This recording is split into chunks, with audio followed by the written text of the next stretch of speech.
As a professor of art and design, I witnessed new students entering my classroom semester after semester, full of fear, closed off, and lacking the ability to verbally communicate.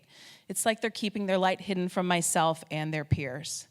Isolated, cold, and very much alone. But I immediately asked them to leave their armor at the door and tell them they're not alone, that we're all friends in this space. So thank you, friends, for coming tonight.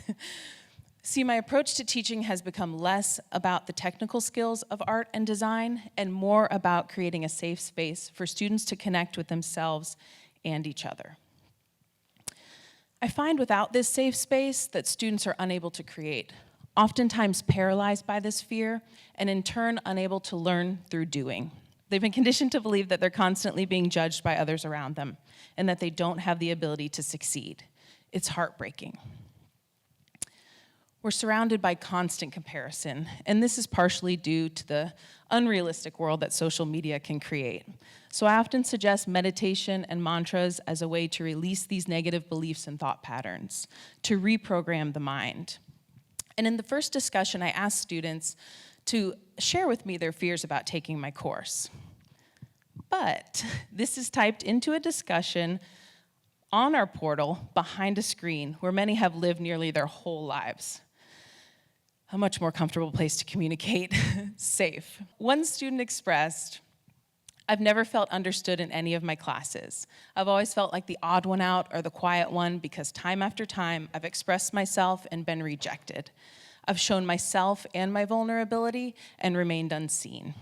The quality I dislike about myself is my fear of vulnerability." But as the semester continues, I see students are starting to relate to each other. They're complimenting each other and getting the affirmation and validation they need to keep going. They're warming up, and in some cases, they've been resuscitated. Connections are being made. Another student said, "I have never, not once, been afraid of being judged or neglected in this class." It's working. In teaching visual communication, it's important that my students first learn how to verbally communicate, like I am right now. So we've all mastered the art of communicating through text and emojis and using social media to filter our lives. But what I'm asking them is to use their voice and to use that voice to make work that matters. I literally tell them I want to hear them.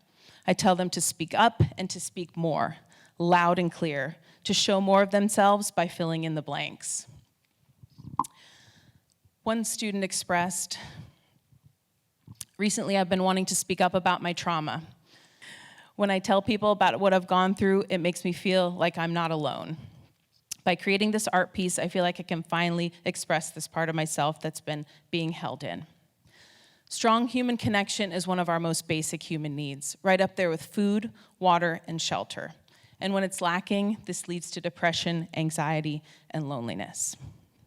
Towards the end of the semester, students start coming into their own.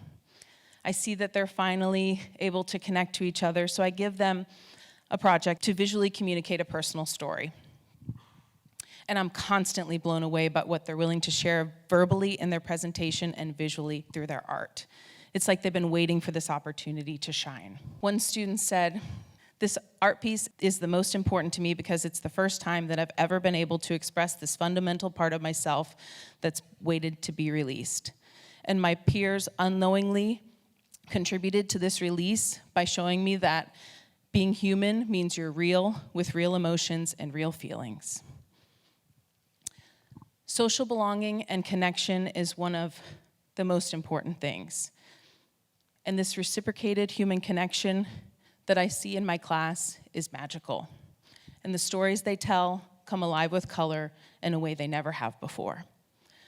Maria expressed her fears as a DACA recipient, terrified of having to go back to Colombia, a country she left at the age of 1, 2 years into her undergraduate, living her American dream, helping other students understand the impact of her story and its real-time impact. Erin was a victim of rape. She made a public outdoor installation as a call to action for a closer facility able to administer rape kits, the closest one being 40 minutes away. This work was displayed for 3 days in the middle of campus using the bed she was raped on from her on-campus housing.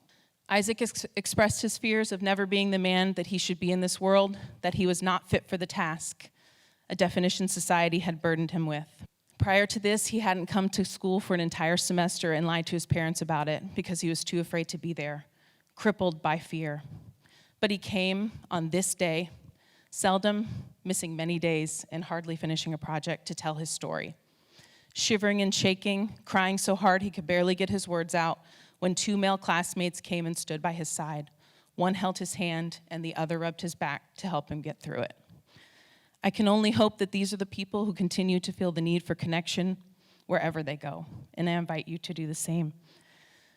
I challenge my students to be vulnerable and courageous in sharing their ideas and stories through art, and the result is an extraordinarily therapeutic way for them to process events in their life and realize they're not alone. Once cold, isolated, and alone, they are now radiant.